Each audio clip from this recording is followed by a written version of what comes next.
प्रभु स्मरण। सीधे होकर बैठेंगे अपने अपने स्थान पर।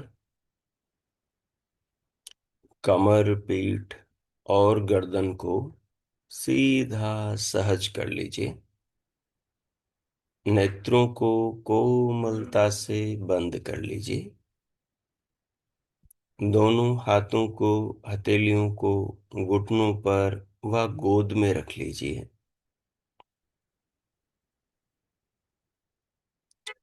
अनंतर स्वयं को, शरीर को अनुभव कीजिए।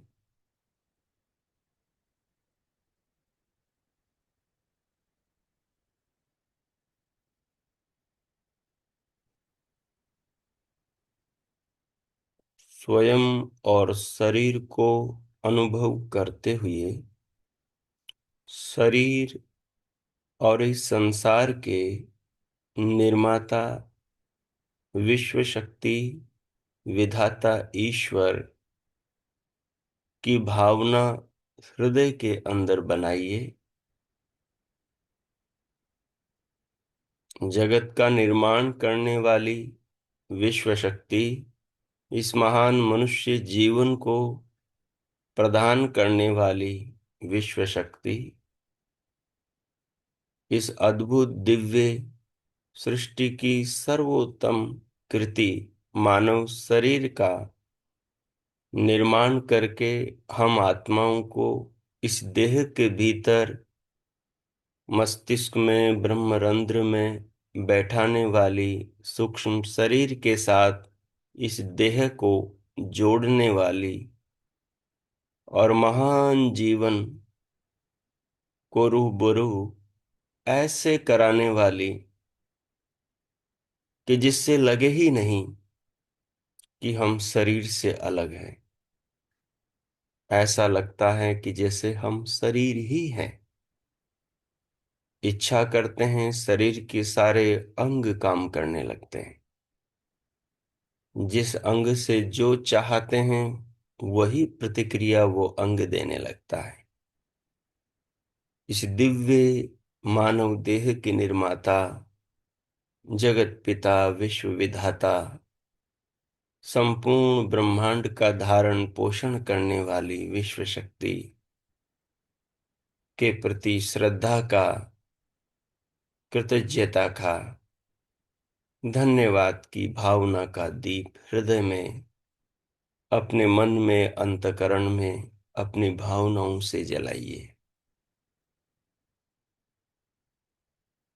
उस महान कृपालु, कृपा सिंधु, अनंत कृपाओं को निरंतर करने वाली,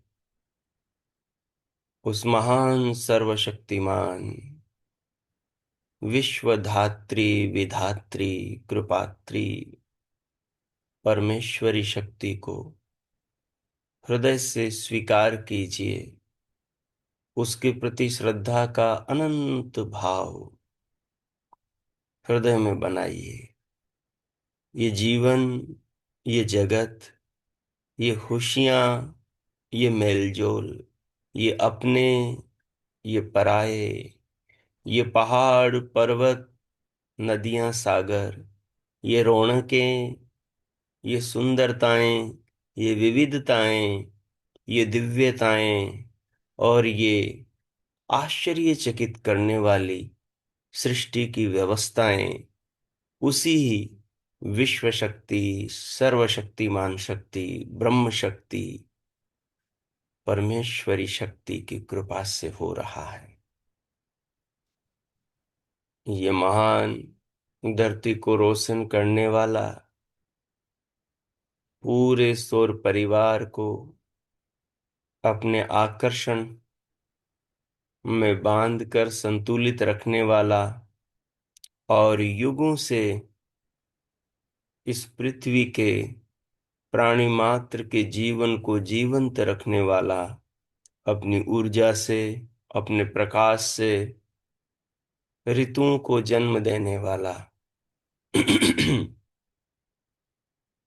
ये सूर्य, उसी विश्व शक्ति के आदेश का निरंतर पालन कर रहा है। ये 16 कलाओं से विभूषित जीव मात्र के जीवन को प्रभावित करने वाला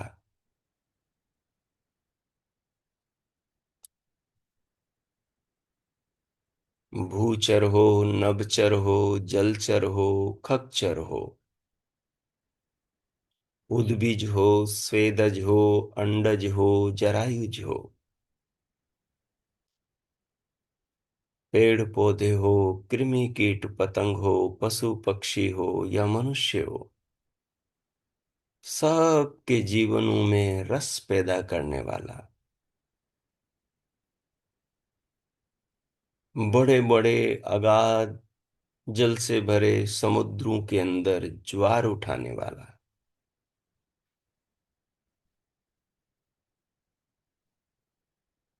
उस भगवान की इस महान सृष्टि के पालक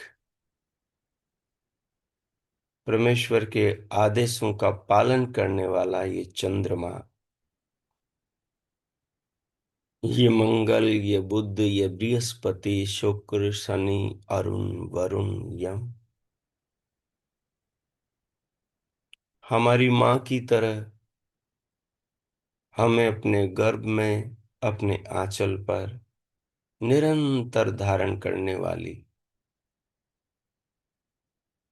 ये विशाल भूखंड माता पृथ्वी,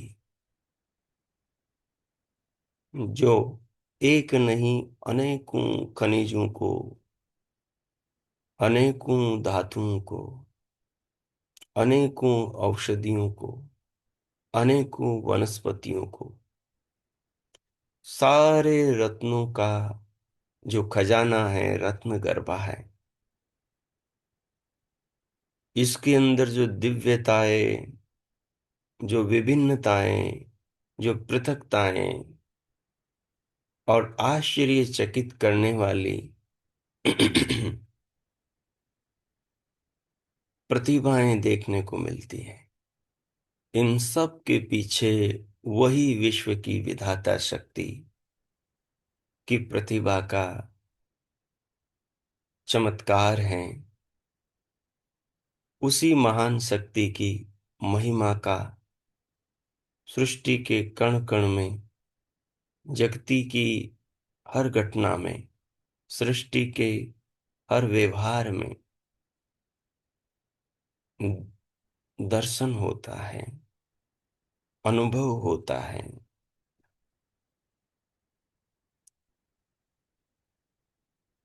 जब एकाग्रचित होकर साधक, साधिका, उपासक, उपासिका, जब एक उपासक, एक उपासिका अपने उपास्य से, अपने आराध्य से, जीवन के दाता, विश्व के निर्माता, उस महान दिव्य शक्ति से जुड़कर एकाग्रचित होकर अंतर यात्रा में उतरता है, उतरती है, तो सारे संसार के रहस्य उसके अंतर ध्यान में उसे संवाद करने लगते हैं, उसको अपने स्वरूप से अवगत कराने लगते हैं, रूबरू कराने लगते हैं, मानो पृथ्वी बोल उठती है, ऐसे बात करती हैं जैसे कोई व्यक्ति संवाद कर रहा हो, जगती का कण कण, जर्रा जर्रा बोल उठता है, सृष्टि का हर घटक सामने आकर अपनी प्रतिभा, अपनी उपयोगिता और अपनी दिव्यता के पीछे उस शक्ति को प्रणाम करता हुआ उसके आगे नतमस्तक, उसके अधीनस्थ अपने स्वरूप का वर्णन करने लगता है। तो ध्यान में बैठे इस साधक के ये सारी सृष्टि के घटक बारी बारी से आ आकर अपना परिचय देते हैं, और उस उपासक को पिंड में बैठे बैठे ही ब्रह्मांड का अवलोकन कराने लगते हैं, ब्रह्मांड का परिचय देने लगते हैं।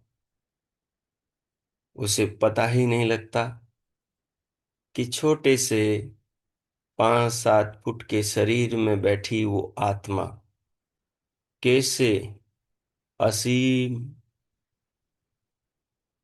इस व्यापक, अंदर बाहर सर्वत्र फैली हुई स्थूल सूक्ष्म दृश्य अदृश्य इस जगती के तत्वों से उसकी चेतना का परिचय हो जाता है। जब भावनाओं में शुद्धता, जब उद्देश्य में पवित्रता, और जब जीवन का लक्ष्य जगती के उद्देश्य के अनुरूप हो, ईश्वर रूपी उस महान शक्ति के आदेश के अनुरूप हो, उस महान शक्ति के उपदेश वेदों के अनुसार हो, तो सारा जगत, सारे सृष्टि के नियम उस छोटी सी देह में बैठी चेतना की मदद करने लगती है और पिंड से उसे ब्रह्मांड की सैर कराती है। पिंड में बैठी उस चेतना को ब्रह्मांड की सैर कराती है और ब्रह्मांड में बैठी उस विश्व शक्ति से रूबरू कराती है। इसलिए ये मानव की देह बड़ी महत्वपूर्ण है। ऋषियों ने इसकी महिमा का गान करते हुए कहा है कि ये दिव्य पुरुषों को, देवताओं को भी दुर्लभ है। हमारा सौभाग्य है कि हमें ये मनुष्य जीवन, महान मनुष्य शरीर प्राप्त है और इसके महत्व का हम ध्यान में बैठकर एहसास कर रहे हैं, अनुभव कर रहे हैं। आइए इन गहराइयों में अंतर यात्रा की हमें निरंतर आगे बढ़ते जाना है। जिसका हृदय जितना पावन होगा और जो जितनी शिद्दत से, जितने अथक परिश्रम से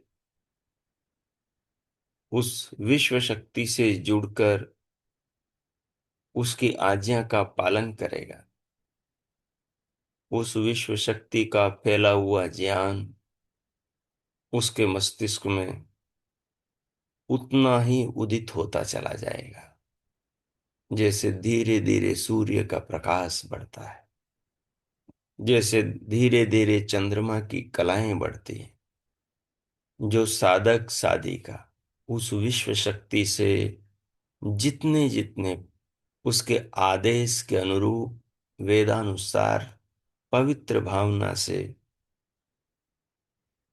जीवन में आगे बढ़ते हैं, वो विश्व शक्ति उस चंद्रमा की कलाओं के समान उसके भीतर की आत्म उन्नति को क्रमशः धीरे धीरे बढ़ाने लगती है। उसकी आत्मा का उत्थान धीरे धीरे करने लगती है। उसके चित्त के मंडल को ब्रह्मांड के मंडल से धीरे धीरे जोड़ने लगती है। उसके भीतर बाहर के रहस्यों को धीरे धीरे खोलने, प्रकट करने, उसकी चेतना को रूबरू कराने लगती है। और उससे धीरे धीरे उस विश्व शक्ति पर और इस व्यवस्थित विश्व पर, जगत पर, इस देह में बैठी चेतना को विश्वास आने लगता है। वो धीरे धीरे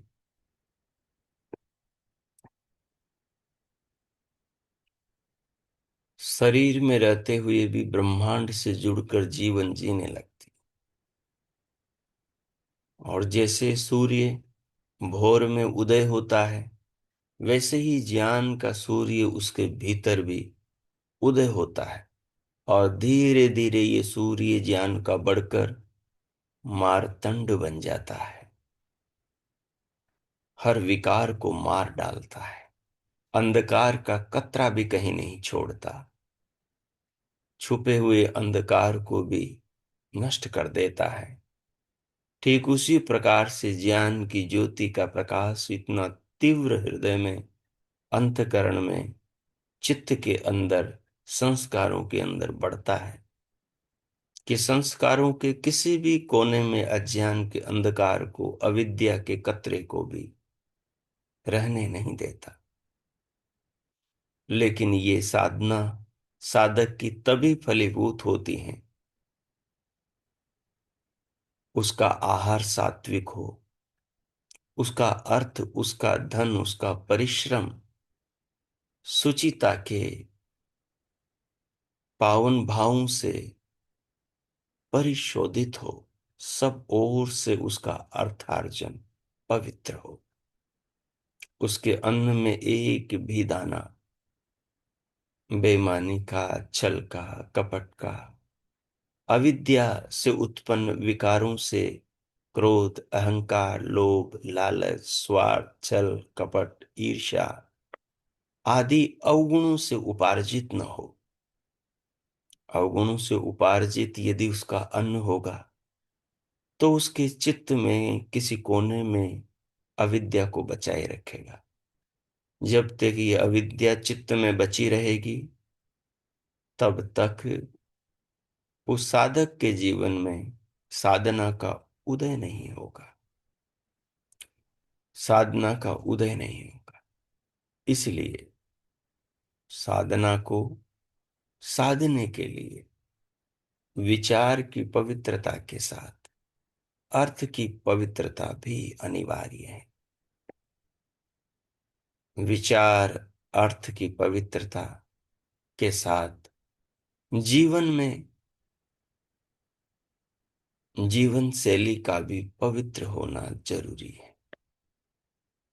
व्यवहार में भी पवित्रता होनी जरूरी है। बाहर जो भी वाणी से व्यवहार हो, शरीर से व्यवहार हो और मन से जो भी विचार हो, उनके मूल में विश्व शक्ति के आदेश का पालन का भाव हो, उनके मूल में विश्व शक्ति के आदेशों के अनुरूप योजना हो। जब मनुष्य मन से, वाणी से और कर्मों से, अर्थ से और विचार से अपने आप को शुद्ध, सात्विक और पावन कर लेता है, अपने जीवन में इस प्रकार का एक कवच गढ़ लेता है कि उस कवच को किसी भी प्रकार का बाहर से, अविद्या से पैदा हुआ विकार भेद न पाए, छेद न पाए। इतना मजबूत भीतर साधना के द्वारा सिद्धांतों का कवच बना लेता है, वो साधक भवसागर से सहज ही पार हो जाता है। वो छोटी सी देह में बैठा पिंड से ब्रह्मांड को माप लेता है। उसके हृदय में ही उस विश्व शक्ति का ज्ञान का सूर्य उदय होता है। उसके हृदय में ही वेदों के ज्ञान के दीप जलते हैं। उसके हृदय में ही आत्मा का परमात्मा से मिलन होता है। इसलिए हमें अपने आंगन को बुहारना है। अपने अंतकरण के आंगन में एक भी बुराई न रहे, एक भी विकार न रहे। निरंतर जीवन बाहर, दृष्टि भीतर रहे। यही अंतर यात्रा है। जीवन बाहर, अंग बाहर, दृष्टि भीतर। बाहर का हर कार्य भीतर की दृष्टि के अंदर हो। बाहर का हर व्यवहार भीतर से अनुशासित हो।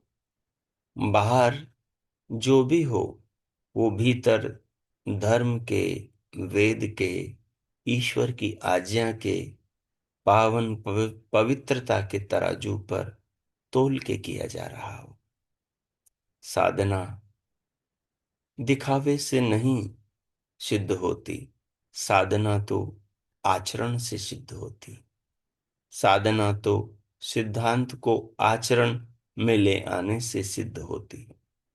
भगवान की कृपा, भगवान के आदेश के अनुरूप जीवन को जीने से प्राप्त होती है, और कोई भी उपाय ही नहीं। वो विश्व शक्ति सब ओर से हमें देख रही है, हमारे अंतर्भावों को जान रही है, हमारे व्यवहारों को जान रही है। वो अपनी कृपा और अपनी शक्तियों के द्वार हमारी योग्यता, हमारी भावना के अनुसार ही, अनुपात में ही खोलती जाती है।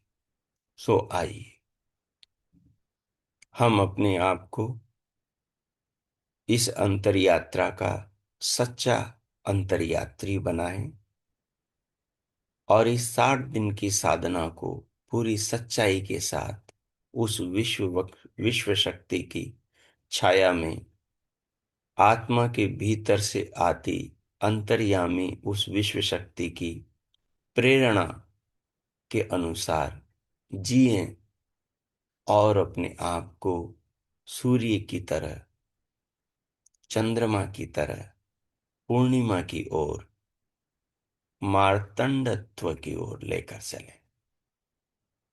अब मैं 1 मिनट मौन होता हूं। आप स्वभावना के अनुसार विश्व शक्ति के प्रति अपना समर्पण, कृतज्ञता व्यक्त करें, और अपने आप को विश्व शक्ति के साथ में संकल्पों की डोर से बांधें। भावनाओं में भरे व्रतों से विश्व शक्ति के साथ अपने आप को संबद्ध करें। ओम कीजिए।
ओ,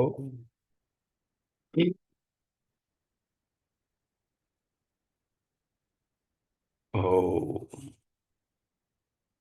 इस प्रकार स्वयं को, स्वयं के भावों को अपने भीतर की जिज्ञासाओं के अनुसार विश्व शक्ति के सम्मुख रखते हुए संकल्पों की डोरों में व्रतों के भावों से खुद को बांधते हुए अब हम उस विश्व शक्ति का इस महान जीवन के लिए धन्यवाद करें, उसके प्रति हृदय की कृतज्ञता प्रकट करें, अपने जीवन को, शरीर को और इस जगत को विश्व शक्ति के स्नेह के दीपों से आलोकित अनुभव करें। उसका नाम स्मरण करें आप, और उसको हृदय से अनुभव करते हुए धन्यवाद करें। ऐसा लगे जैसे कोई दीपावली के दीपों से पूरी धरती रोशन हो रही है। उस शक्ति के सृष्टि में, जीवन में, जगत में, शरीर के अंदर उसकी महिमा का गान करने वाले, उसकी ओर ले जाने वाले, उस शक्ति से जोड़ने वाले इतने दीप जले हैं कि उनकी गणना हम कर नहीं सकते। मनुष्य के शरीर में जितने अंग हैं, जितने शरीर के अंदर संस्थान हैं, जितने शरीर के अंदर धातु हैं, अंग प्रत्यंग हैं, नस नाड़ियां हैं, इंद्रियां हैं,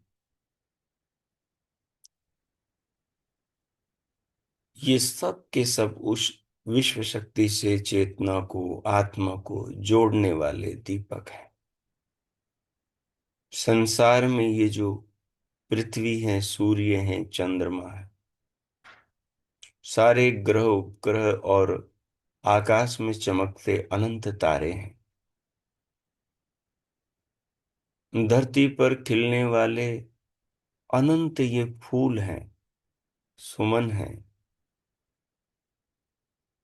ये अनंत नाना कलरों से वायु को और जीव मात्र को आकर्षित करने वाले, संशोधित करने वाले सूक्ष्म जीव, कृमि, कीट पतंग है। ये सब उस विश्व शक्ति की ही पताकाएं हैं। ये सब उस विश्व शक्ति से ही जोड़ने वाले हैं।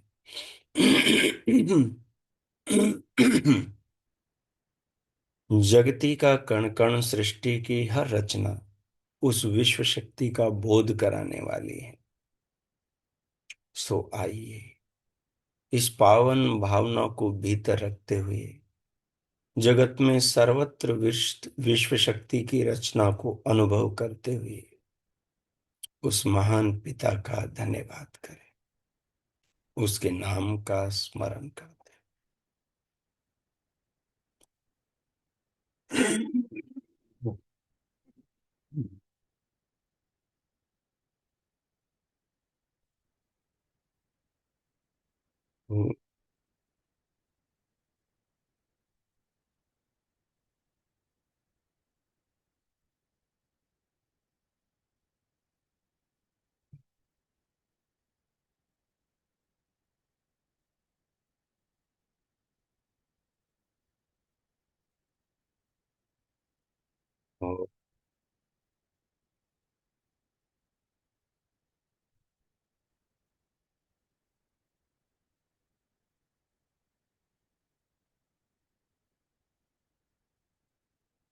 त्वं हीनः पितावसो, त्वं माता शतक्रतो बभूविथ, अधाते सुम्नमीमहे।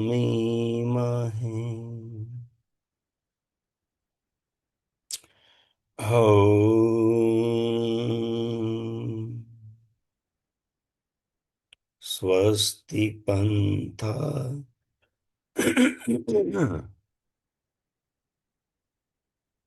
स्वस्ति पन्थामनुच्चरेम।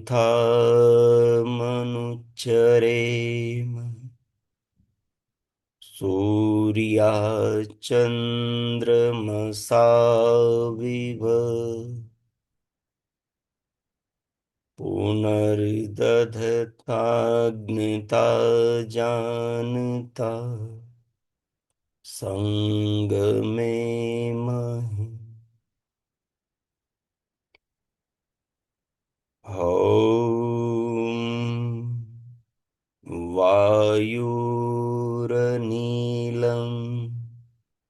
अमृतं मथेदम् भस्मान्तं शरीरम्। ॐ कृतोस्मर। ॐ क्लिबे स्मर। ॐ कृतं स्मर। ॐ शान्ति शान्ति शान्ति। ओम।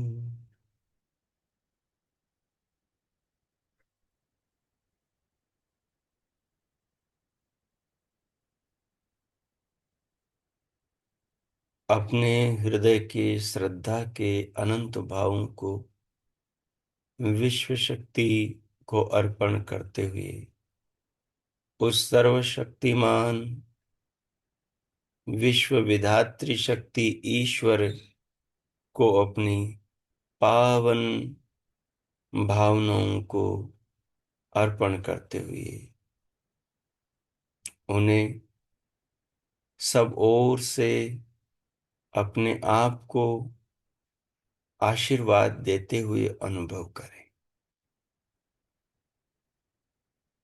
ये आती हुई हवा, ये प्राण शक्ति, जीवन शक्ति जो हर पल हमें नवनूतन जीवन दे रही है, ये उस विश्व शक्ति का आशीर्वाद है। इसे प्रेम से अनुभव करें। अपने हृदय में जीवन की ज्योत के ईंधन इस प्राण शक्ति, वायु में आ रही जीवनी शक्ति ऑक्सीजन के प्रति कृतज्ञता और इसके माध्यम से उस विश्व शक्ति के प्रति श्रद्धा का दीप जला। ये पृथ्वी हमें अपनी गोद में बिठाए हुए हैं, हमें अपने आंचल में स्थान दे रही है, जीवन की हर वस्तु प्रदान कर रही है। इस पृथ्वी के रज में, कण में, एक एक वस्तु में वही विश्व शक्ति प्रतिभासित हो रही है। वही सबके अंदर मुंह बोल रही है।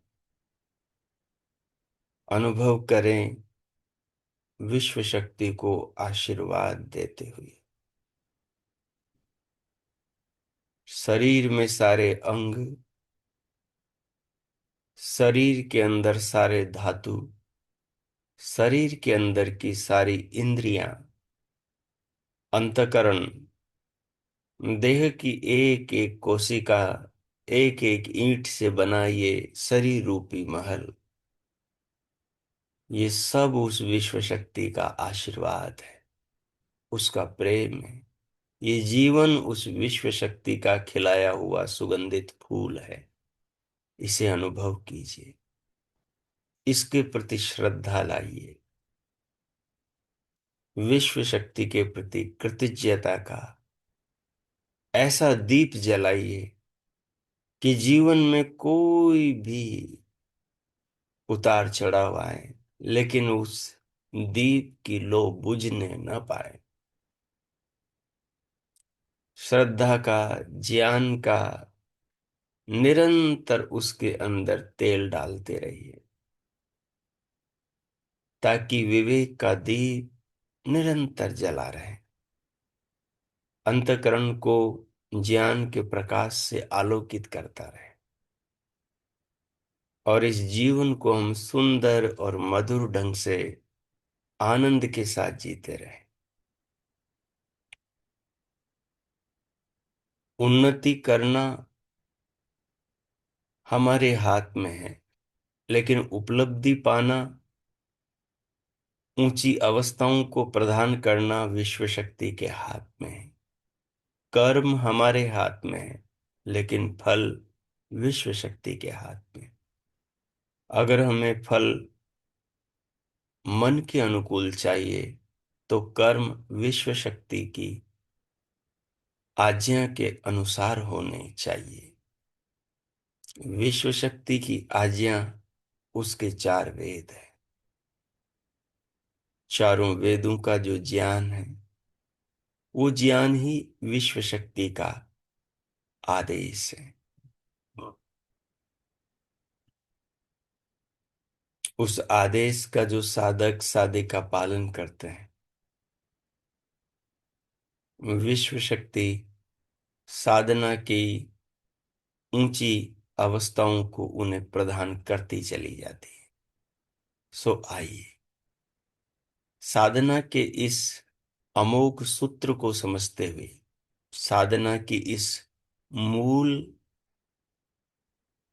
परिभाषा को, साधना के इस तत्व ज्ञान को समझते हुए अब हम जीवन में प्रवेश करें। भगवान का धन्यवाद करते हुए, श्रद्धाओं का सागर उनको अर्पण करते हुए, अब हम भीतर से बाहर आएंगे।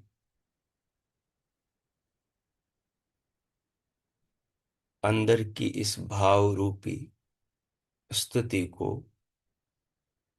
बनाए रखते हुए भीतर से स्वयं को बाहर लाएंगे। अंदर के भावनाओं के जीवन से बाहर के प्रैक्टिकल व्यवहारिक जीवन को भी जोड़ने का प्रयत्न करेंगे। शरीर को अनुभव करें, विश्व शक्ति के मंदिर को अनुभव करें, देह के एक एक अंग को अनुभव करें, विश्व शक्ति की कृपाओं को, स्नेह को अनुभव करें। दोनों हाथों को उठाएं, दोनों हथेलियों में घर्षण करें, पूरे मुखमंडल का स्पर्श करें।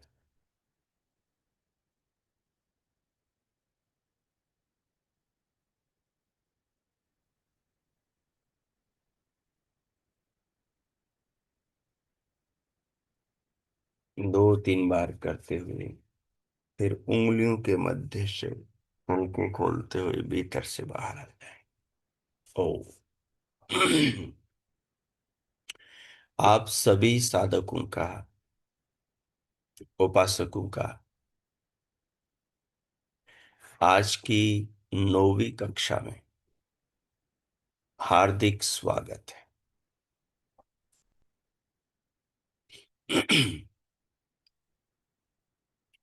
आज हमने विश्व शक्ति परमेश्वर के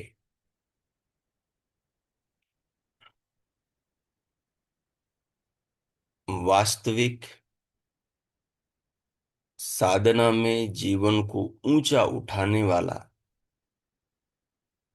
जो मार्गदर्शन है, उसको समझने का प्रयत्न किया।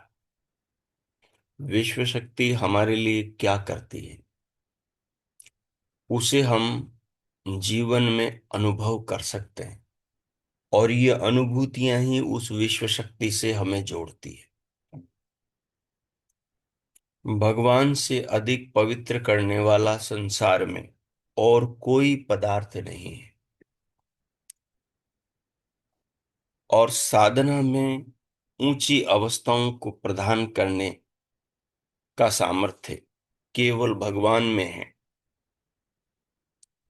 लेकिन वो तभी हमें प्राप्त होता है जब हमारे कर्म भगवान की आज्ञा के अनुसार हो। और सबसे अच्छी बात है कि हमारी जो चेतना है, उस चेतना के साथ भगवान की जो आज्ञा है यानी वेद का जो ज्ञान है, वो ऐसा संयुक्त है, जैसा हमने सुना भी है कि चारों वेदों का ज्ञान पहले से ही ईश्वर ने मनुष्य के अंतःकरण में रखा हुआ है। लेकिन वो ज्ञान वैसे वैसे ही उसके जीवन में उद्घाटित होने लगता है। उस ज्ञान के ऊपर से जैसे जैसे अविद्या की खाज हटती जाती है, मनुष्य की पवित्र भावनाओं के द्वारा, उसकी पवित्र जीवन शैली के द्वारा, उसकी पवित्र अर्थ शक्ति के द्वारा, उसके पवित्र कर्मों के द्वारा, वैसे वैसे ही वो भीतर का जो ज्ञान है वो उसके आत्मा में अवतरित होने लगता है। उसकी आत्मा को हर अच्छे और बुरे कर्म का भेद बताने लगता है। उसकी आत्मा में बैठा हुआ गुरु मानो उस मनुष्य का मार्गदर्शन करने लगता है, या यूं कहें कि उसका अपना आपा ही उसका गुरु बन जाता है। उसका अपना आपा ही गुरु बन जाता है। और जब वो उस विश्व शक्ति के ऐसे पावन सानिध्य को निरंतर अनुभव करता है, तो जीवन में एक नई क्रांति का आरंभ होता है। इस क्रांति में इतना भीतर ज्ञान का उजाला बढ़ने लगता है कि जीवन की हर उलझी हुई गुत्थी सुलझने लगती है। जीवन की हर समस्या का समाधान अपने ही आप में, अपने ही आप को मिलने लग जाता है। आदमी बाहर के तुच्छ प्रलोभन, स्वार्थों, लोभ, अकर्मण्यता, परिश्रमहीनता आदि दोषों के कारण भीतर की उस सत्य प्रेरणा को दबा देता है। इसके कारण से जीवन में उन्नति जो है, आध्यात्मिक प्रगति जो है, वो रुक जाती है। जीवन में आध्यात्मिक प्रगति रुकने का प्रमुख कारण ये है कि भीतर जब दोष दृष्टि का उदय हो जाता है, तो विश्व शक्ति देखती रहती है कि मानव ये उन्नति के पथ से, कल्याण की दिशा से भटक करके ये तो खुद संसार की दिशा में जा रहा है। हमने पीछे समझा था कि दो प्रकार की वृत्तियां सदैव मानव के मस्तिष्क में चलती रहती है। वो उसके ऊपर अनुशासन, वो उसके ऊपर शासन करती है। वो वृत्तियां हैं क्लिष्ट वृत्तियां और अक्लिष्ट वृत्तियां। जो क्लिष्ट वृत्तियां हैं, ये क्लिष्ट वृत्तियां उसको संसार की ओर खींच के ले जाती है, और उसकी आत्मा उसे रोकती रहती है अगर वो अंतर्यात्री हैं तो। क्योंकि बहिर्यात्री जो हैं, वही यात्री यानी कि जो संसार के अभिमुख हैं, जो संसार की ओर अपनी इंद्रियों को खोल करके संसार की परिवर्तनशील और नश्वर सामग्री के संग्रह में लगी हुई है, ऐसी जो चेतना, ऐसा जो व्यक्ति, ऐसा जो साधक, ऐसा जो अंतर्यात्री है, उसकी दृष्टि अपने भीतर जाती नहीं। तो पहली शर्त तो ये है कि आपको आत्म अनुशासन करना है। पतंजलि ने कहा योगानुशासन के लिए वो योगानुशासन जो है वो आत्मानुशासन ही है। साधना में सबसे बड़ा जो सूत्र है वो आत्मानुशासन, खुद का खुद के ऊपर नियंत्रण। पहली चीज है मानसिक पवित्रता, दृष्टि की पवित्रता, दृष्टिकोण की पवित्रता। किस चीज को, वस्तु को, व्यक्ति को आप बाहर की किसी भी इंद्रिय की जो विषय वस्तु हैं उसको किस नियत, किस भावना से देखते हैं, ये सबसे महत्वपूर्ण चीज है, सबसे बड़ी चीज है ये। इस चीज को समझना बहुत जरूरी है आपके लिए, मेरे लिए, हम सब के लिए। साधना के पथ पर आने वाले, अंतर यात्रा के मार्ग पर चलने वाले हर अंतर यात्री के लिए अपनी नीयत, अपनी भावना वेद से मिली हुई होनी चाहिए, विश्व शक्ति के वेदानुसार होनी चाहिए।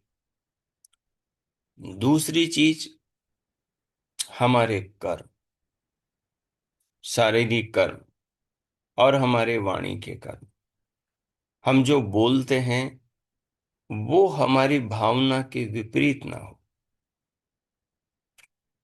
भीतर कुछ बाहर कुछ ना हो। बाहर हम जो भी बोलें उसमें कल्याण की भावना हो। कल्याण की भावना में झूठ भी सच बन जाता है, कल्याण की भावना में झूठ भी सच बन जाता है। और शोषण की, लोभ की, नुकसान पहुंचाने की, अकल्याण की भावना में सत्य भी झूठ बन जाता है, हिंसा भी अहिंसा बन जाती है जब भावना कल्याण की हो। और जब भावना शोषण की हो, नुकसान पहुंचाने की हो, सामने वाले के साथ छल करने की हो, तो फिर अहिंसा भी हिंसा बन जाती। ज्ञान का मंदिर, प्रभु से मिलने का मंदिर मनुष्य का शरीर है। पूरा फोकस इसी बात पे रखना है। वेद बाहर भी हैं लेकिन हमारे भीतर भी है। ईश्वर बेईमानी, ईश्वर भेद किसी के साथ नहीं करते। उन आत्माओं ने भीतर के वेदों को खोज लिया था, हम अपने भीतर के वेद खोज नहीं पाए। बाहर के वेद हमें अपने भीतर के वेदों की ओर ले जाते हैं। बाहर के वेद हमारे बाहर के जीवन को संतुलित बनाते हैं, तो भीतर के वेद हमारे सामने आ जाते हैं। मैंने अब तक आपके सामने 3 मंत्र रखे। ये पूरी साधना के जीवन का आधार स्तंभ है। तीनों मंत्रों में एक अद्भुत साधक की मार्गदर्शिका है। पहला मंत्र था, जब भी आप विश्व शक्ति का अवलोकन करोगे, उसकी महान सांसारिक विभूतियों का दर्शन करोगे, तो आप पाओगे, आपकी आत्मा ध्यान में कह उठेगी, तुम ही नः पिता वसो। हे विश्व शक्ति, हे विश्व को बनाने वाली शक्ति, तुम ही नः पिता वसो, तुम ही हमारी पिता हो, तुम ही हमारी माता हो, तुम ही हमारी बंधु सखा हो, तुम ही इस जीवन की नैया को बनाने वाली और इसमें हम यात्रियों को बिठाने वाली, और हमारे हाथों में इस नैया को चलाने के चप्पू देने वाली और उन चप्पुओं को चलाने की शक्ति प्रदान करने वाली। ये बहुत रोमांचित है, ये बहुत अद्भुत है। हर्ष और आनंद से देह के कण कण को आलोकित करने वाला भाव है। जब ये भीतर इस भाव का दीप जलता है तो एक अलग ही स्थिति और अवस्था की अनुभूति साधक को होती है। तो सबसे बड़ी बात है कि ये भीतर से अनुभव हो कि वो विश्व शक्ति, सर्वशक्तिमान शक्ति, वो ईश्वर शक्ति, परमात्मा शक्ति क्या कर रही है? पिता बनकर हम सबका पालन कर रही है। पिता बनकर पालन कर रही है, माता बनकर धारण पोषण कर रही है, भाई बंधु बनकर, हमारा सखा स्नेही बनकर, हमारा गुरु आचार्य बनकर आत्मा में उपदेश कर रही है।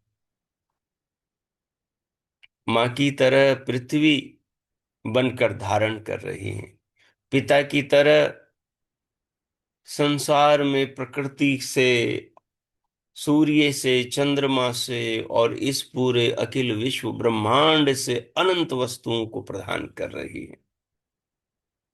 हम उसे फील करें, उसके अनंत नियमों को जगत की वस्तु वस्तु में देखें।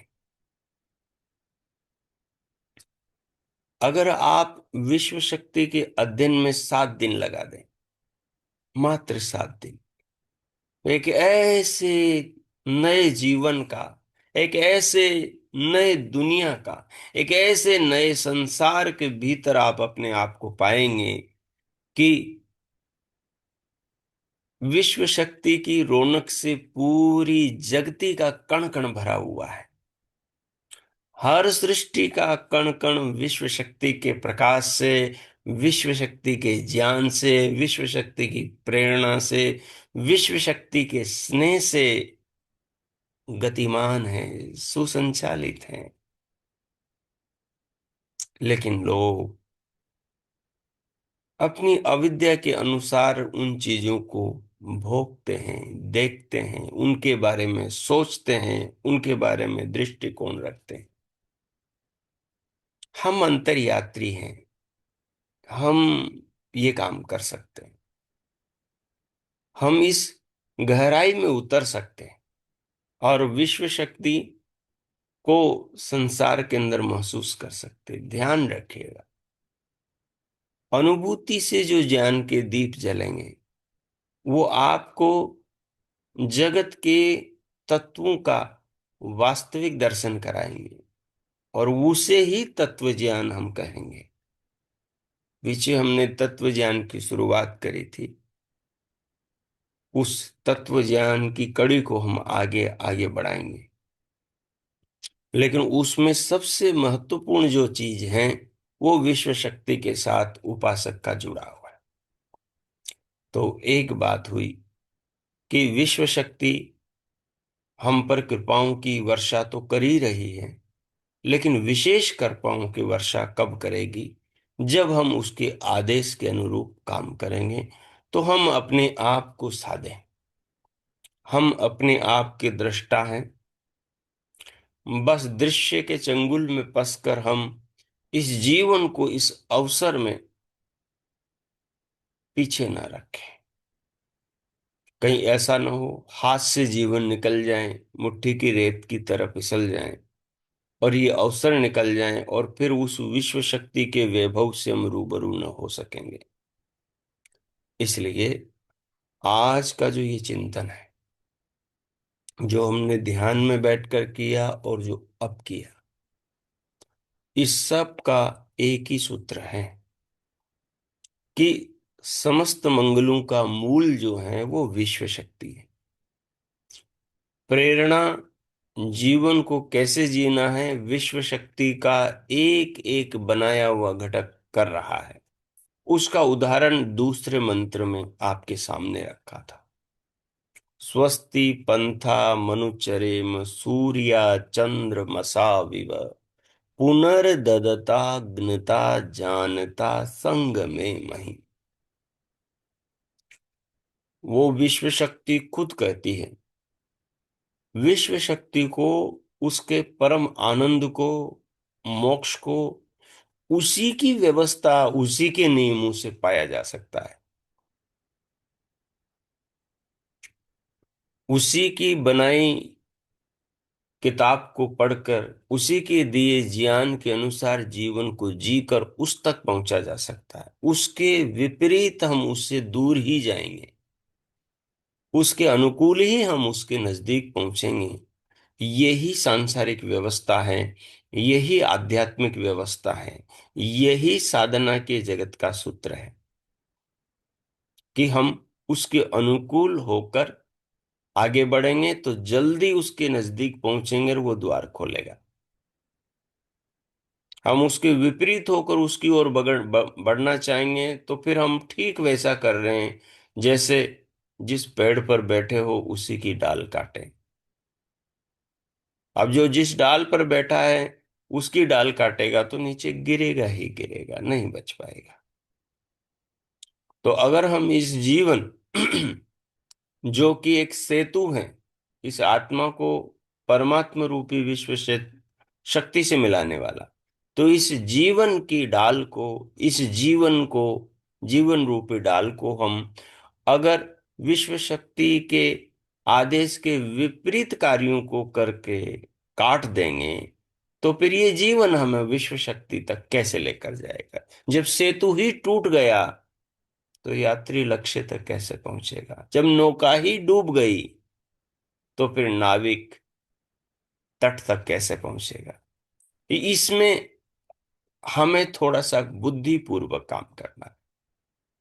बुद्धि पूर्वा वाक् कृति वेदे, कहते हैं विश्व शक्ति का सब कार्य बुद्धि पूर्वक होता है। अगर साधना बुद्धि पूर्वक नहीं होगी तो सफलता नहीं मिलेगी। साधना में हर कार्य बुद्धि पूर्वक होना चाहिए। और बुद्धि में जो बुद्धि तत्व, बोध तत्व, विवेक तत्व है वो आत्मा में बैठी विश्व शक्ति से ही आता है।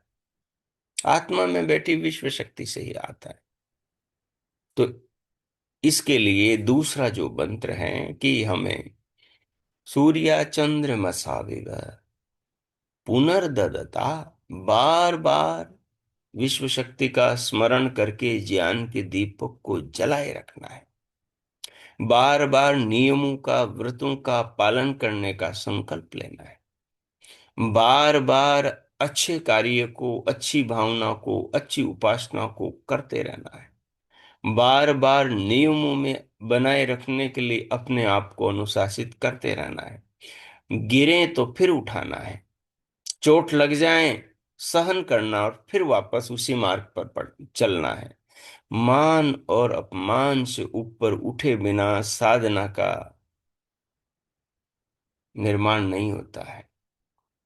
मान और अपमान से ऊपर उठें, क्योंकि आप भीतर के मानोगे सारी दुनिया दिमाग की, स्वार्थ की, लोभ की, लालच की, अपेक्षाओं की, मतलब की मानती है। आप आत्मा की मानोगे दुनिया के विरुद्ध हो जाओगे। आप एक नई आप पगडंडी बना रहे हो। सारी भीड़ अविद्या के द्वार की ओर जा रही है। सारी भीड़ जन्म मरणों के बंधनों की ओर भाग रही है। आप चुन रहे हो मोक्ष का मार्ग। आप चुन रहे हो भीड़ से विपरीत दिशा। आपका जीवन सबसे अलग होगा। ये आपको भीतर से बाहर आकर थोड़ा दुविधा में डालने वाला, थोड़ा प्रभावित करने वाला, झटका देने वाला होगा। आपको ये सामना करना पड़ेगा, करना पड़ेगा। आपकी मंजिल अलग, उनकी मंजिल अलग, तो आपका व्यवहार अलग, उनका व्यवहार अलग होगा, अलग होगा। वो अविद्या के कारण आपसे राग द्वेष कर सकते हैं, आप नहीं कर सकते। वो आपके साथ में बुरा व्यवहार कर सकते हैं, आप नहीं कर सकते। विश्व शक्ति का, साधना का, अंतर्यात्री का, मोक्ष का मार्ग दुनिया के मार्ग से अलग है। इसलिए क्लिष्ट वृत्तियों को आप नहीं उठा सकते, उनको पालित पोषित आप नहीं कर सकते, उनके मार्ग पर आप नहीं जा सकते। आपको अक्लिष्ट वृत्तियां जो मोक्ष की ओर ले जाती, जो मान और अपमान से ऊपर उठाती है, जो अपने और पराये से ऊपर उठाती है, जो क्षणिक संसार की वस्तुओं के प्रति आसक्ति और लोभ को समाप्त करती है, जो मतलब के मेल को धो डालती है।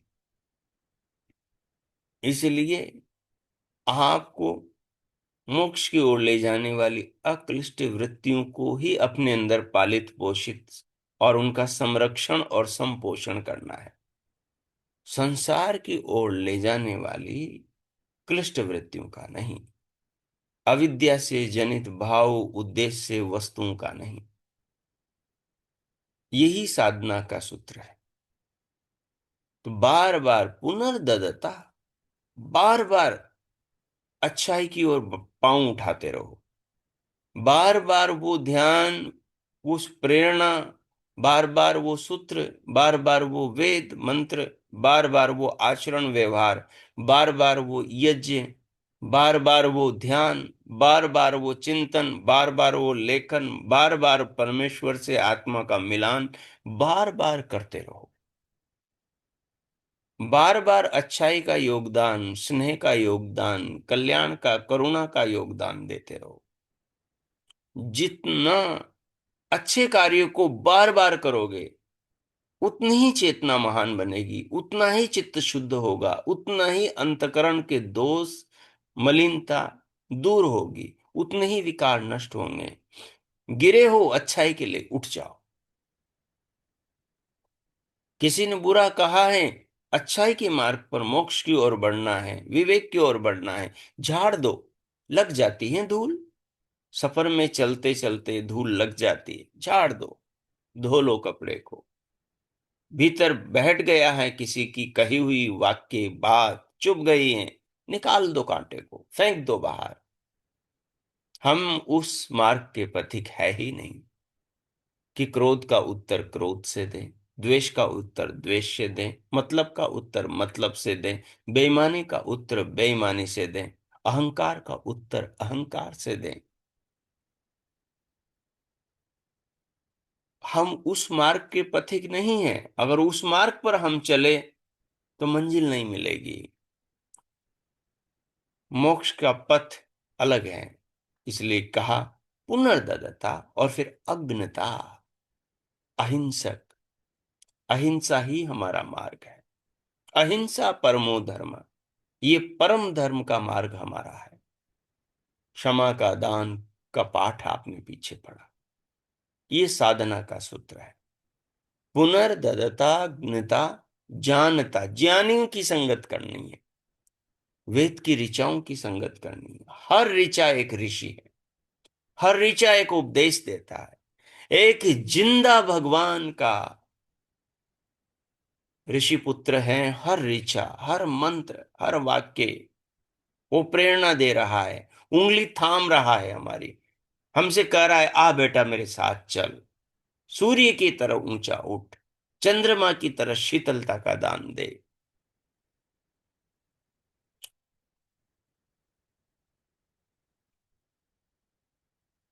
तो इसलिए मंत्र हमारे मार्गदर्शक है। मंत्र ही हमारी इस जीवन यात्रा के मार्गदर्शक सूत्र है। तीसरा मंत्र मैंने और आपके सामने रखा था, वायुरनीलम अमृतम मथेदम। वायुरनीलम अमृतम मथेदम भस्मांतम शरीरम। ओम कृतो स्मर, क्लिबे स्मर, कृतम स्मर। क्या जीवन की पगडंडी है। कितना सरल पाठ है जीवन को समझाने का। वेदों से सरल कोई चीज लगती नहीं। ये कितना सुगम जीवन का मार्गदर्शन किया है। वायुर नीलम, हे आत्मा। वायु कौन है? आत्मा है। वायु की तरह दिखाई नहीं देता। जैसे वायु पत्तों को हिला रही है, वैसे ये आत्मा शरीर के अंगों को हिला रहा है। देखो मेरे होठ हिल रहे हैं, पलकें झपक रही है, गर्दन हिल रही है, उंगलियां हिल रही है। ये क्या है? जैसे वायु पत्तों को हिला रही है। वायु कपड़ों को हिला रही है, वायु आपको जीवन दे रही है, वायु आपको चला रही है। वायु से क्या नहीं चलता, क्या नहीं होता। सारा जगत, पूरी पृथ्वी, पूरे लोक लोकांतर चल रहे हैं। ये आत्मा भी वायु की तरह है, दिखाई नहीं देता, अनुभव सबको होता है। कोई ये नहीं कहता मैं नहीं हूं, मैं नहीं हूं, ये कोई नहीं कहता। जैसे कोई ये नहीं कह सकता कि वायु नहीं है। हर एक अनुभव कर रहा है, हर एक अनुभव कर रहा है आत्मा है। और आत्मा कैसा है, कैसा है ये वायु नाम वाला आत्मा? अनिलम, अमृतम, अविनाशी, अविकारी, अपरिणामी, शाश्वत, अजन्मा, सनातन है। लेकिन जिस घर में बैठा हुआ है, भस्मांतम शरीरम, जिस देह में बैठा, जिस रथ में बैठा हुआ है, जिस नौका में यात्रा कर रहा है, ये नौका कैसी है, ये शरीर रूपी रथ कैसा है? भस्मांतम, भस्म हो जाने वाला।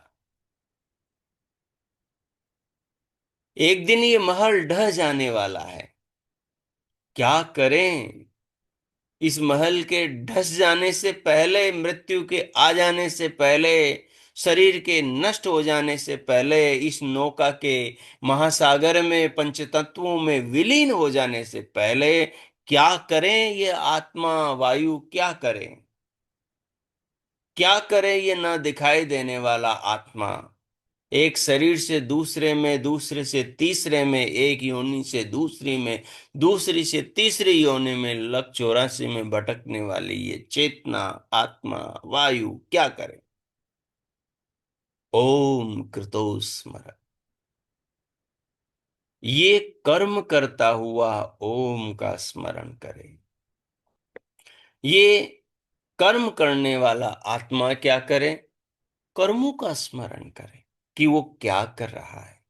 वो विश्व शक्ति, संसार में इसको उतारने वाली, शरीर में इसको लाने वाली, शरीर रूपी घर इस आत्मा के लिए बनाने वाली जो शक्ति है, वो इसके लिए क्या कर रही है? इसका मार्गदर्शन वो कैसे कर रही हैं? इसको दिशा वो कौन सी दिखा रही है? ये क्या करें?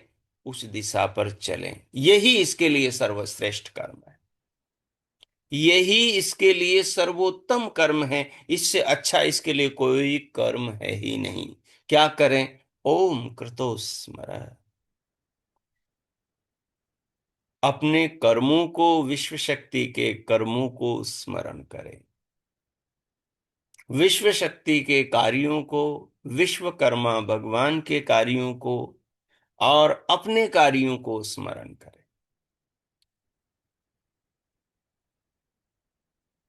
जैसे माता पिता के कर्मों को, कार्यों को स्मरण करने से, महापुरुषों के कर्मों को, कार्यों को, उनकी जीवनी को पढ़ने से, स्मरण करने से उनके प्रति श्रद्धा और सम्मान पैदा होता है।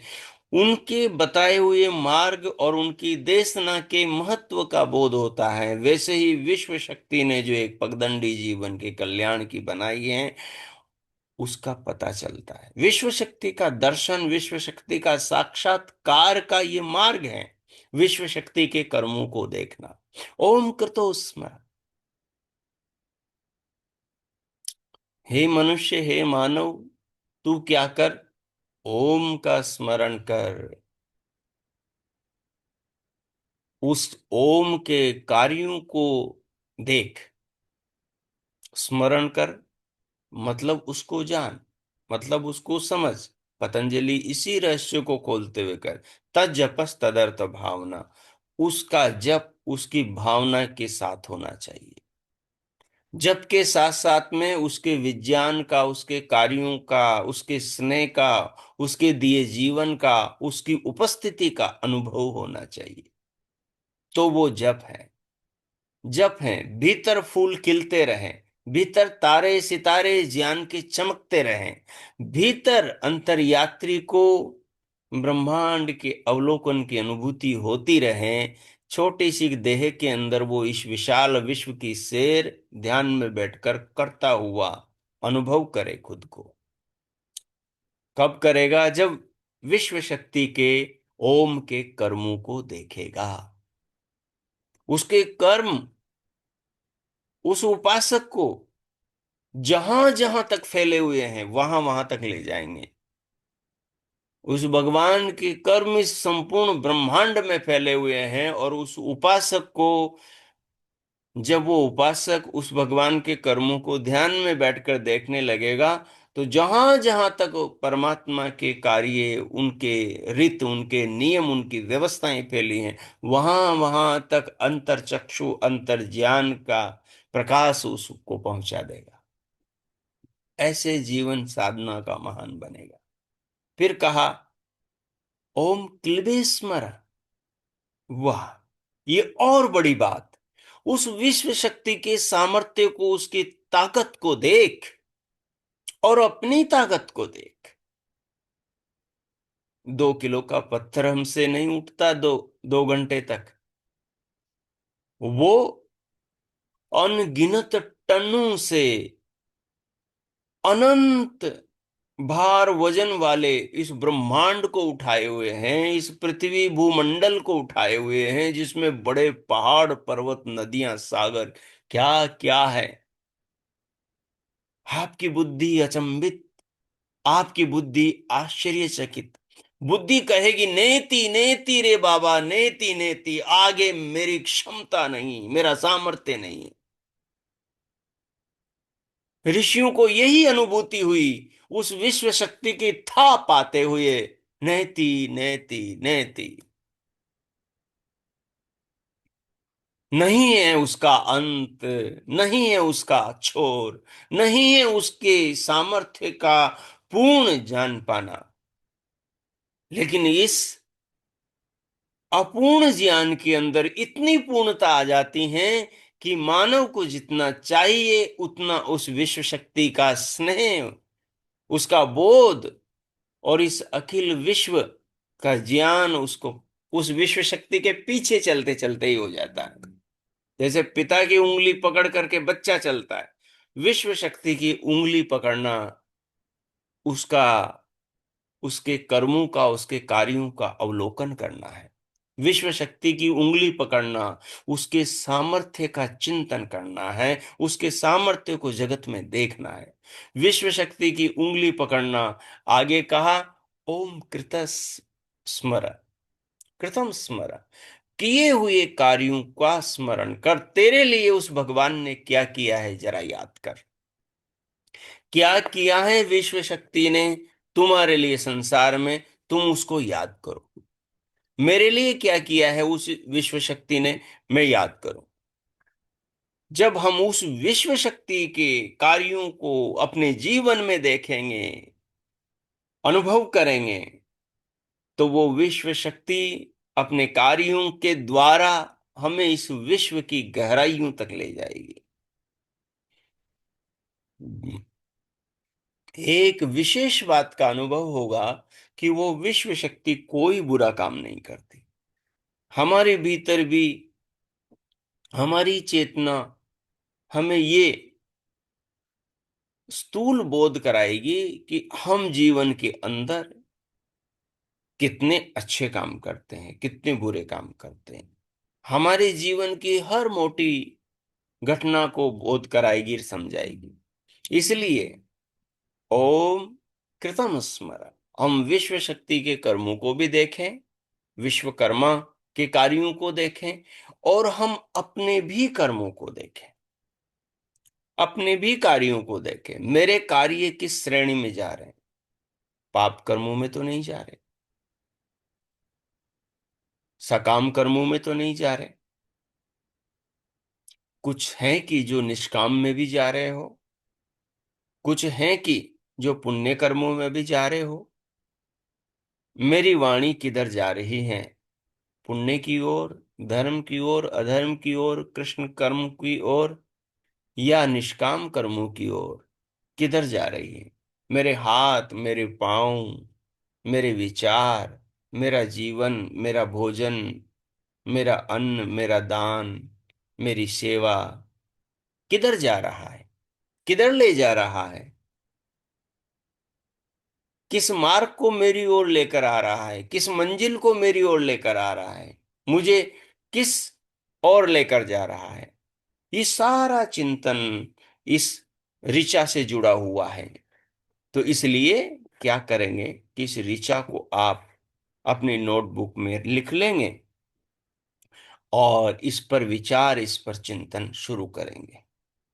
आज की जो ये कक्षा है, ये पुनः विश्व शक्ति से अपनी साधना को और गहरी बनाने के लिए है। कल से हम, यानी अगली कक्षा से फिर हम उस तत्व ज्ञान वाली कड़ी को आगे बढ़ाएंगे, क्योंकि ब्रह्मांड के, विश्व के ज्ञान के बिना उस शक्ति, विश्व शक्ति को कैसे खोजेंगे। लेकिन ध्यान एक ऊंची चीज है, उसके अंदर सत्व गुण बढ़ता है, और जब सत्व गुण बढ़ता है, व्यक्ति की भावना, योग्यता अच्छी हो, तो फिर विश्व शक्ति सीधी मदद करती है। इसलिए आचार्य पतंजलि ने कहा, ईश्वर प्रणिधानात् वाह, बोले कि समाधि का एक सबसे बड़ा विकल्प है वाह। या तो मेहनत करो, क्रमशः ज्ञान प्राप्त करो, या वाह, अथवा क्या करो, ईश्वर प्रणिधान करो। क्या है ईश्वर प्रणिधान? भक्ति विशेष। क्या है भक्ति विशेष? ईश्वर को अपने अनुकूल करना। ईश्वर को कैसे अनुकूल करना? जीवन को वेद के अनुसार जीना ही ईश्वर को अनुकूल करना है। तभी शांति, ज्ञान, आनंद और ईश्वर प्राप्ति का मार्ग खुलता है, उद्घाटित होता है। तो इस प्रकार आज की इस 9वीं कक्षा को हम यहीं रखेंगे। अब इसको विराम देंगे, और आप में किन्हीं को कुछ पूछना हो तो पूछ सकते हैं, उनका स्वागत है। शांति पाठ करेंगे। ओम।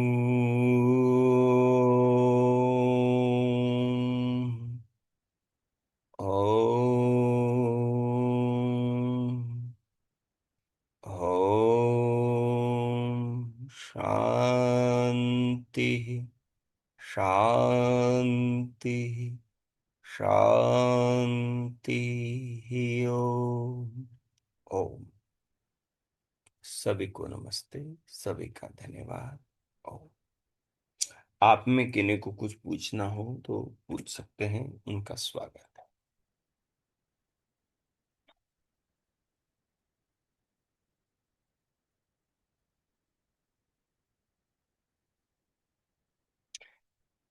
साधना में प्रगति हो रही है आप लोगों की?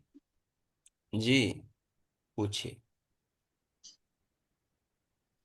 अच्छा जी, ध्यान हम्म। 7वीं सीढ़ी में जाकर आएगा ना। पहले ये 6 घटक 7 घटक हमारे आचरण में उतरेंगे तभी ये ध्यान बनेगा। ये नियम देखिए। नहीं नहीं, साथ में चलती जाएगी चीजें, साथ में चलती जाएगी। आप, अच्छा। हाँ, आप एक बार पहली कक्षा जो सुनने से सीकर वाली है ना, आप उसको पूरा सुनिए, और फिर सुनने के बाद में उसका जो पहला हमारा जो गैप डे है, उस गैप डे को पढ़ लीजिए और वहीं से शुरुआत कीजिए। जैसे जैसे उसमें नियम और सारी चीजें दी हैं, क्रमशः उन्हीं चीजों को फॉलो करना।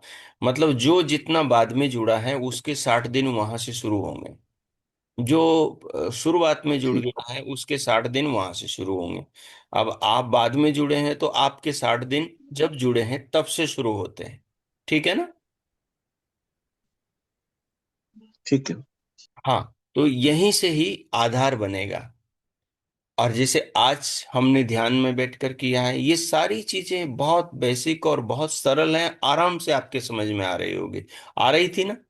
या नहीं आ रही? तो फिर ऐसे करो, नहीं आ रही थी, आ रही थी नहीं, समझ? बिल्कुल आराम से आ रही। आ रही हाँ, थी। बिल्कुल। हाँ, तो बस इन्हीं चीजों को लेकर आपको करना है। आप इसी रिकॉर्डिंग को दोबारा चालू करेंगे जब आपके पास में आ जाएंगे, चालू करेंगे और थोड़ी सी चलाएं, जितने वाक्य आपको समझ में आ जाए उतना सा चलाएं। उसके बाद आंख बंद करके उसे महसूस करें, भीतर उतरें। जरूरी नहीं पूरी रिकॉर्डिंग आप एक बार में सुन पाओ ना। आप एक बार चलाओ, जितना वाक्य मैंने बोला उसके अनुसार फिर आप अपने अंदर स्थिति बनाओ। अंदर स्थिति बन गई, सत्वगुण बन गया, तो फिर वो आपको इतना आगे ले जाएगा कि उसे सुनना आप भूल जाओगे और अंतर की अंतर यात्रा शुरू हो जाएगी, है ना। तो इस प्रकार से प्रयास करो। थोड़ा चालू किया, फिर सुना, फिर उसके बाद में अपना किया, और फिर उसके बाद में आगे कुछ न ध्यान में सूझे तो फिर आगे बटन दबाओ, फिर आगे रिकॉर्डिंग थोड़ी चलाओ, फिर आगे रोक लो, फिर सुनो, फिर अंदर की उड़ान को थोड़ा महसूस करो। नहीं उड़ान भर पाता आपका मन, ठीक है, तो फिर थोड़ा सा आगे सुन लो। ऐसे करते जाओगे तो धीरे धीरे लय बन जाएगी। मुझे लगता है स्पष्ट हो गया होगा आपको। जी जी जी। बिल्कुल स्पष्ट। जी। और किन्हीं को कुछ कहना है? जी, राजीव सिंह जी, आपने हाथ उठा रखा है, राजवीर जी। नमस्ते आचार्य जी। आ, आप राजीव सिंह जी हैं? दोनों ही राजवीर हैं। अब क्या किया? हाँ हाँ। तो एक किसको किसको बोलना है? एक गाजियाबाद किसको बोलना वाले है? और एक गुड़गांव वाले हैं, ठीक है ना। जी। अभी किसको बोलना है? तो हाथ है ना जो अभी राजवीर गाजियाबाद वाले, उन्होंने हाथ उठाया। जी जी बोलिए। जी। आचार्य जी नमस्ते। जी प्रणाम। आचार्य जी, ये जो योग दर्शन का पहला सूत्र है, अथ योगानुशासनम, जी। इसमें ये जो योग दर्शन है उसका अनुशासन है या स्वयं का अनुशासन है? थोड़ा इसमें थोड़ा आप प्रकाश डालें, थोड़ा हल्का सा। देखो खुद योग, का अनुशासन या जो शास्त्र है उसमें जो नियम कानून बताए गए उनको उनका अनुशासन है। जी। अब उत्तर तो आप ही नहीं दे दिया, आप मेरे से पूछ रहे हो। उत्तर तो आप ही तो दे। मुझे थोड़ा जो डाउट सा है। शास्त्र में जो जी। नियम कानून बताए हैं वो किसके लिए बताए? हमारे लिए बताए हैं ना, ठीक है, तो उन्हें हाँ। करना हमें ही है। तो वो दरअसल हमारे लिए ही कहे गए हैं कि वो नियम कानून हमारे ही है। अगर हम जानते हैं तो हमारे ही हैं, नहीं जानते हैं तो फिर वो शास्त्र के हैं। ठीक है ना। अब शास्त्र से आपने पढ़ लिए तो जान लिए, जान लिए तो फिर वो नियम कानून आपके अपने हो गए। अब आपको अपने खुद पर पालन करने हैं वो, खुद पर उनका प्रयोग करना है, इस्तेमाल करना है। ठीक है जी। अब म्यूट हो गया, अगर बोलना है तो कुछ। आपका म्यूट हो गया राजवीर जी।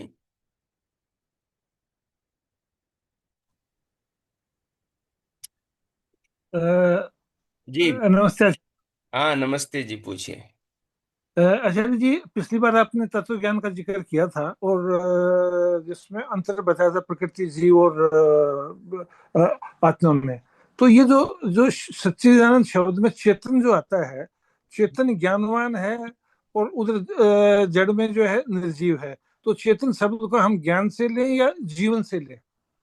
नहीं, जो सच्चिदानंद शब्द है, सत्य हाँ जी। चित और आनंद है, ठीक है ना। तो हाँ सत्य जी। का मतलब तो तीनों तत्वों की सत्ता को कहा गया है। हाँ सत्ता जी। का अस्तित्व, तो आत्मा का भी अस्तित्व है, प्रकृति का भी अस्तित्व है, और परमात्मा का भी अस्तित्व है, ठीक है। हाँ जी। तो सत्य से तीनों की सत्ता को कहा है। तीनों सत्तावान वस्तुएं हैं। हाँ प्रकृति जी। की परिणामी है लेकिन फिर भी सत्तावान है। हाँ जी। अब दूसरे में कहा गया है सत्य चित्त, यानी चेतन कौन कौन है? तो आत्मा और परमात्मा दोनों चेतन है। आचार्य जी, चेतन शब्द का अर्थ क्या होता है? चित्त जाने, जानने वाले को चेतन कहते हैं। जानने वाले को, ओके। जानने ठीक है जी। वाला, हाँ। ओके। जो जानता है वो चेतन है। आप जानते हो, आप चेतन कहलाओगे। मैं जानता हूँ, चेतन कहलाऊंगा। ठीक है। पेड़ भी जानता है, चेतन कहलाएगा। जानवर जानते हैं, चेतन कहलाएंगे। जो जो जानता है वो चेतन कहलाएगा, और ईश्वर जानता है, चेतन कहलाएगा।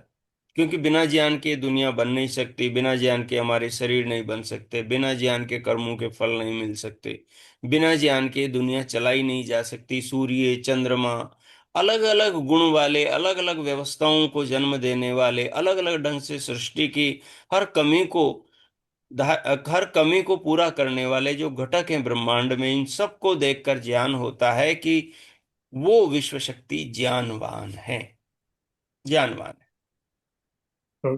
धन्यवाद आचार्य, बहुत बहुत धन्यवाद। हाँ, और अंत में है सच्चित और आनंद। तो आनंद प्रकृति के पास में भी नहीं है, जो सुख है वो इंद्रिय जन्य है, लेकिन आनंद आत्मा के पास में भी नहीं। तो आनंद किसके पास में?